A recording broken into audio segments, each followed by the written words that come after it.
esteja convosco. Proclamação do Evangelho de Jesus Cristo, segundo Mateus.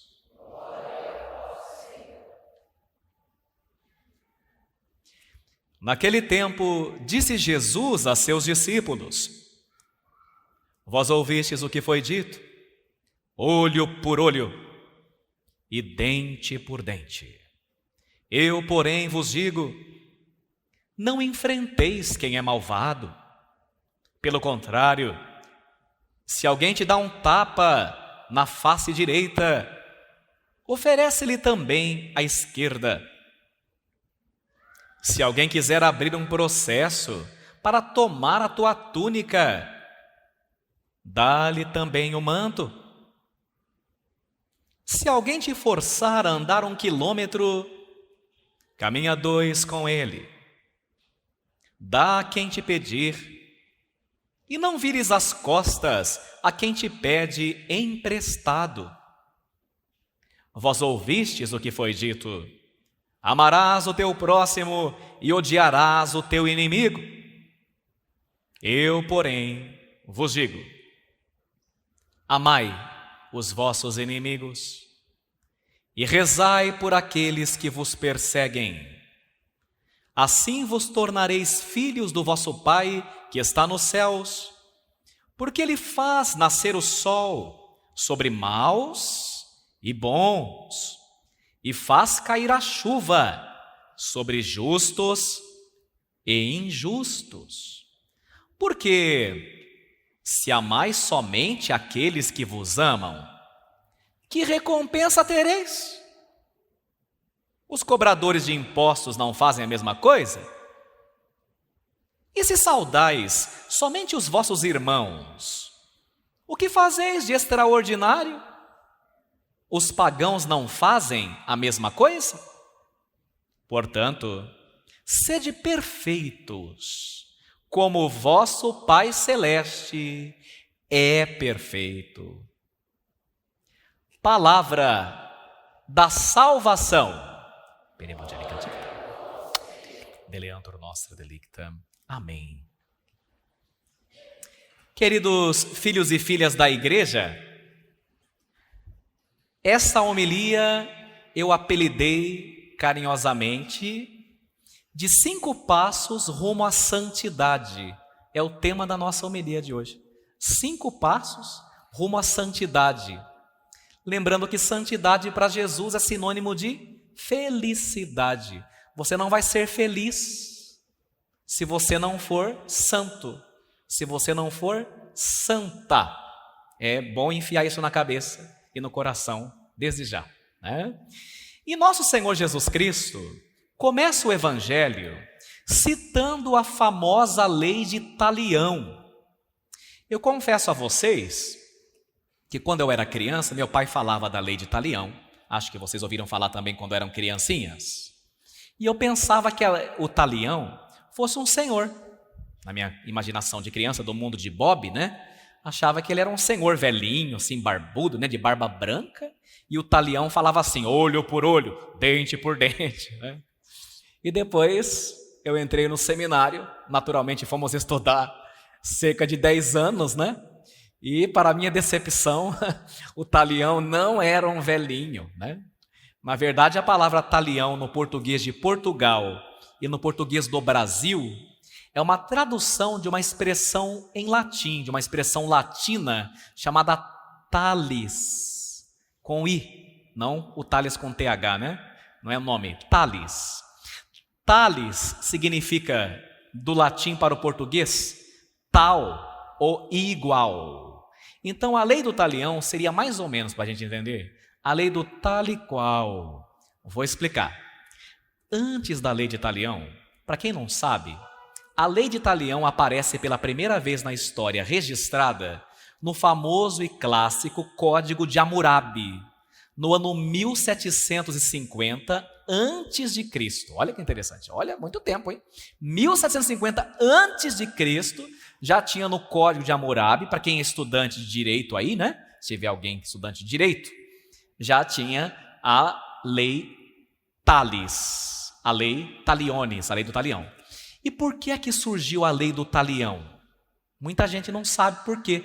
Porque hoje em 2020 se escuta assim, olho por olho, dente por dente. Você fala assim, credo, que gente ruim. Não.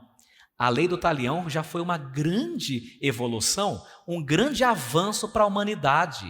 Porque antes da lei de talião, quando uma pessoa matava a filha da outra, o rapaz que teve a filha assassinada matava a mãe, o pai, o avô, a avó, a bisa, e a vingança não tinha fim. Era assim. Era uma história de vingança.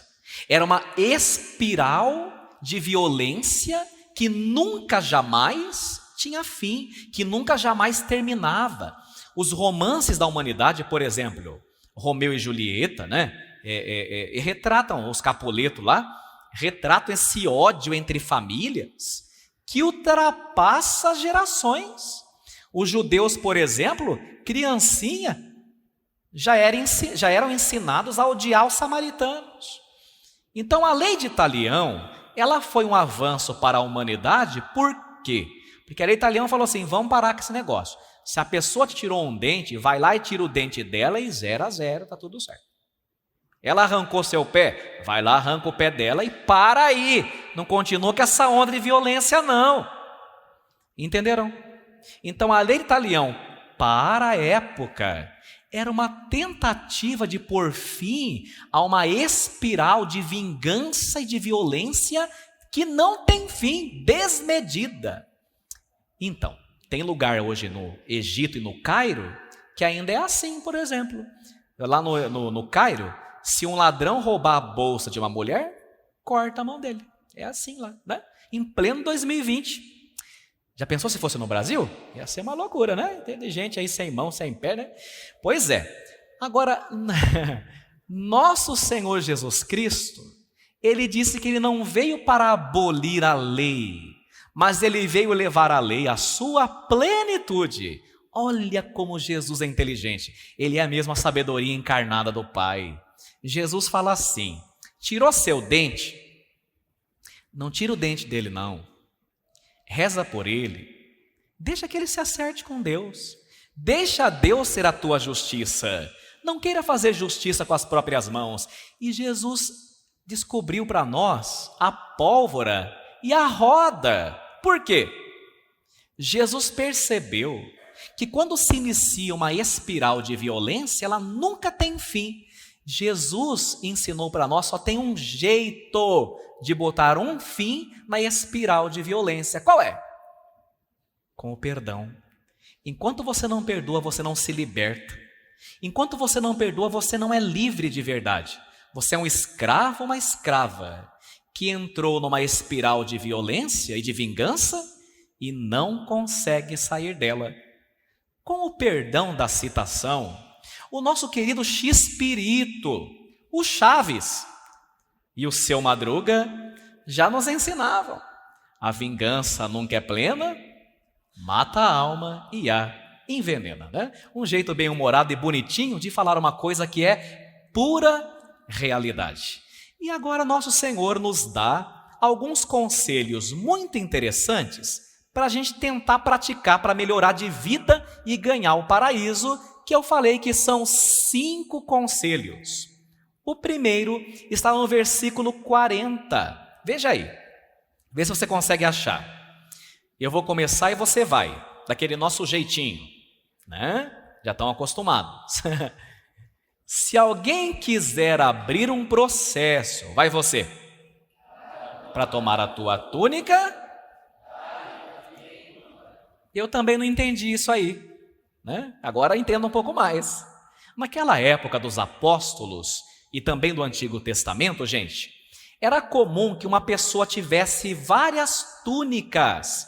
Túnica é essa daqui que o padre usa até hoje. Ó.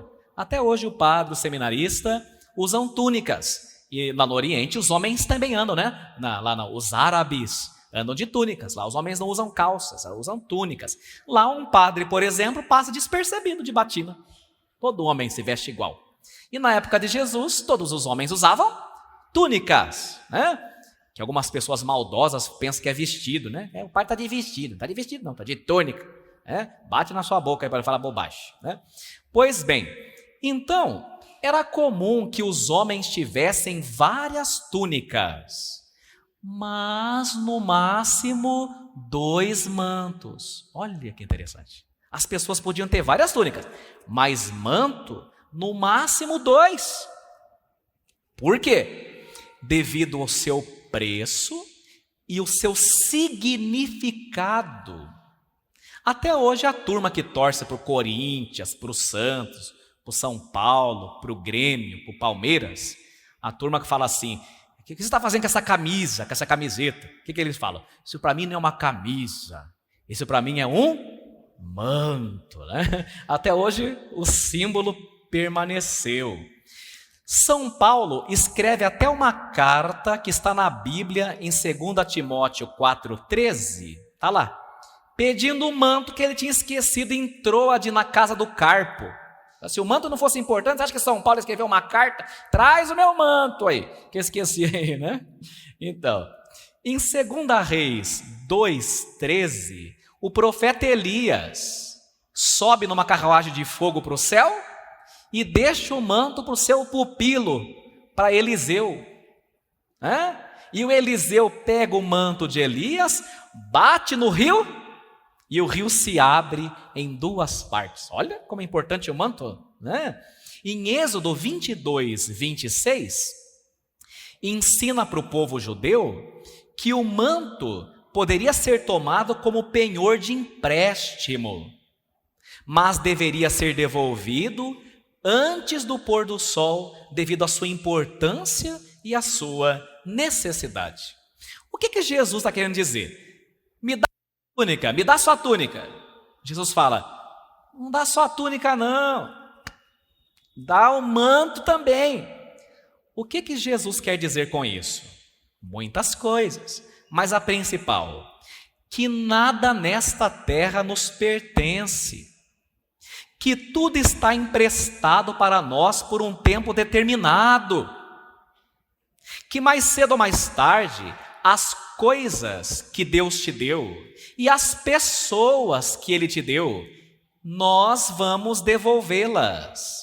E quando a gente perde alguma coisa ou mesmo alguém, nós devemos dizer a oração de Jó.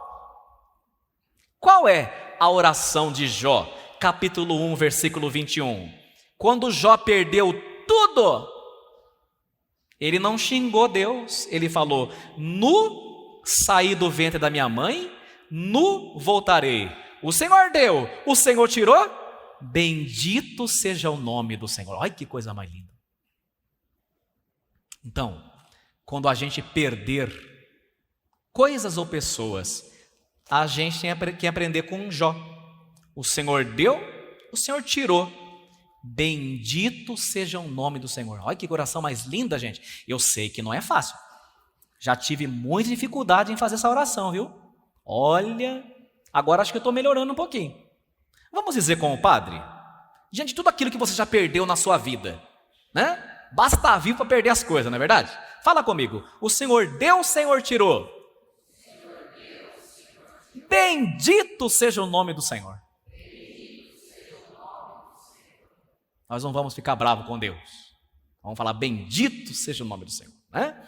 Essa é a primeira coisa. A segunda lição, no versículo 39, veja aí, versículo 39, vê se você acha aí. Eu vou começar.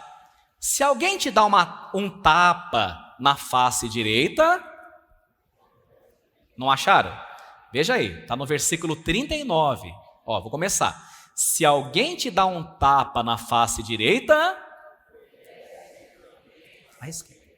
São Francisco de Sales, que era um bispo de Genebra, uma vez entrou um fidalgo na sala dele de atendimento, mas xingou São Francisco de Sales.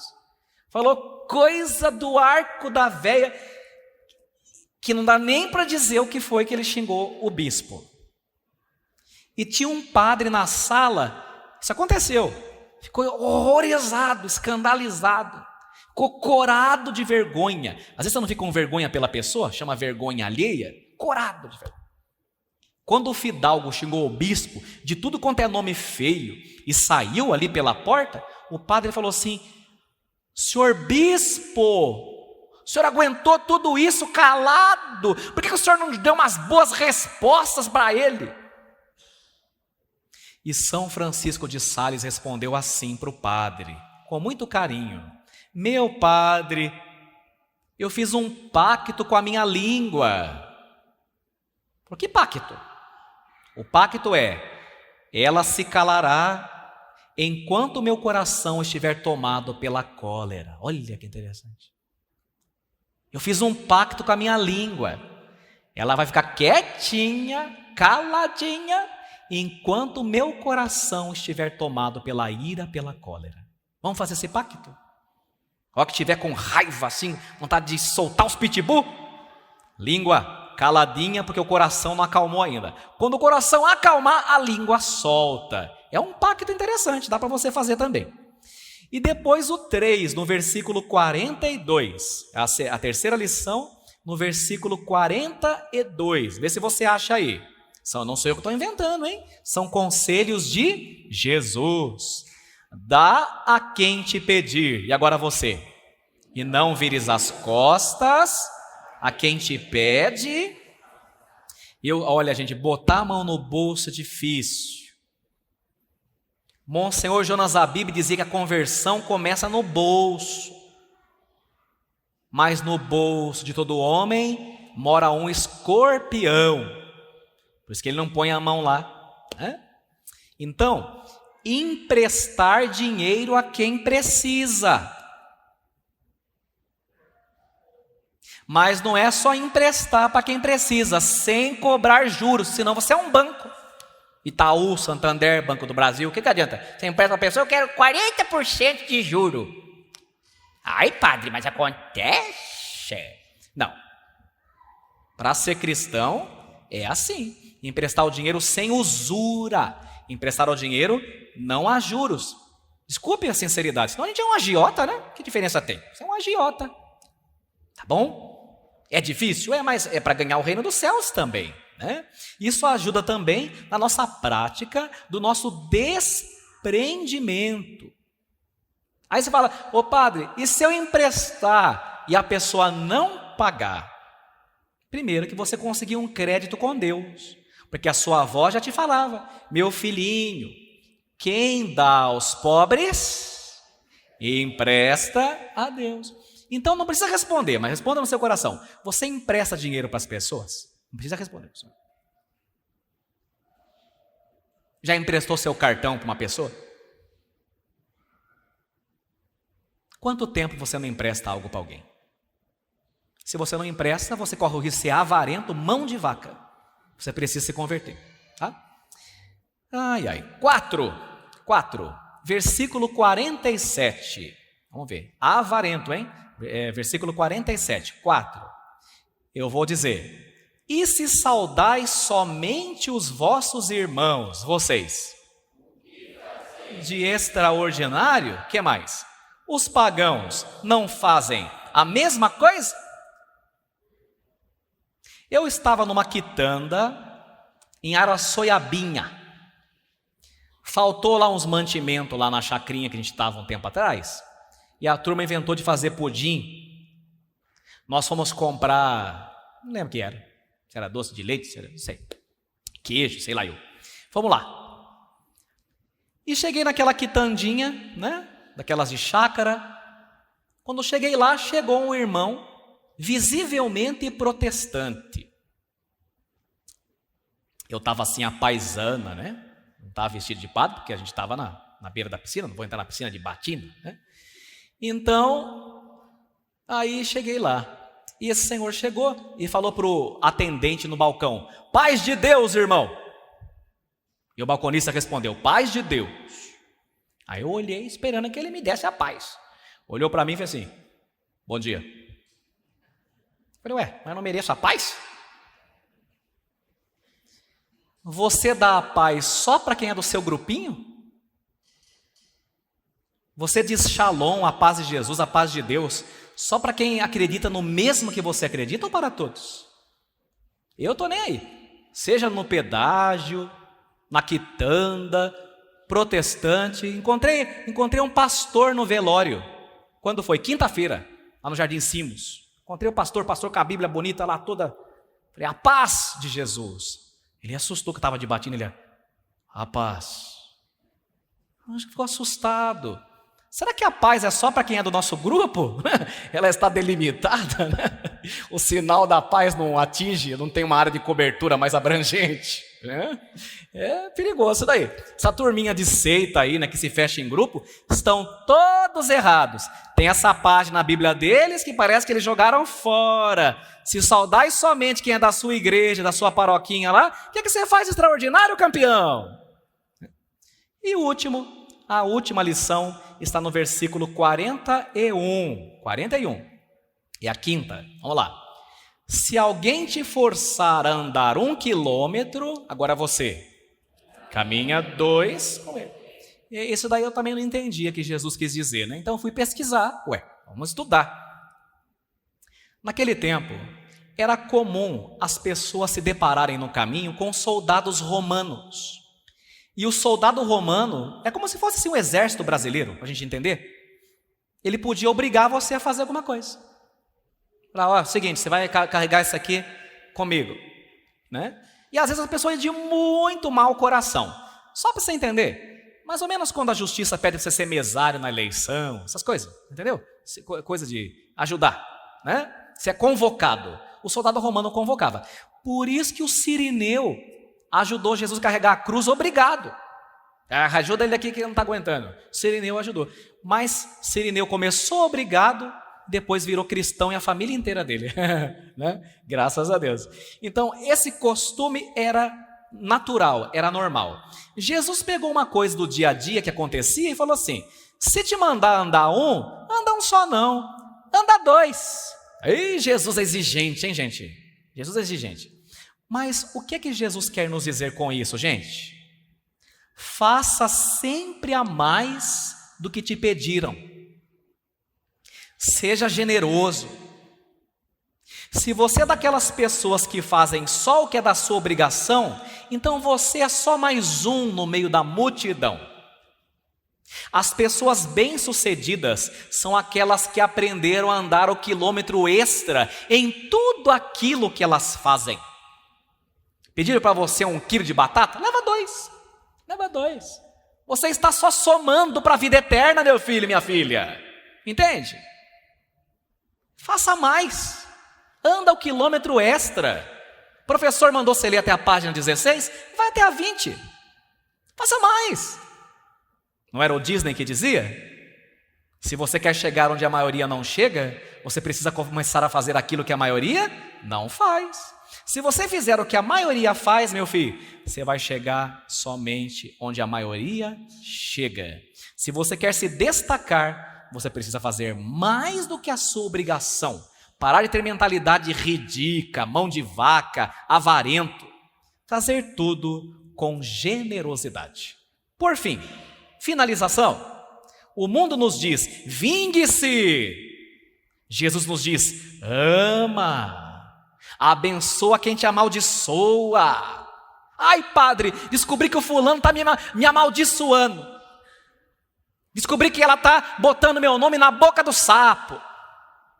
Ah, é? Eu vou abençoar essa abençoenta, né? Eu vou abençoar esse abençoado. Seja abençoada em nome de Jesus. Que o sangue de Jesus caia sobre a tua cabeça. Abençoa os macumbeiros. Abençoa quem te amaldiçoa. Quem faz trabalho para você. Abençoa. E você vai criar um escudo em torno de você e da sua família. Porque o mal se vence com o bem.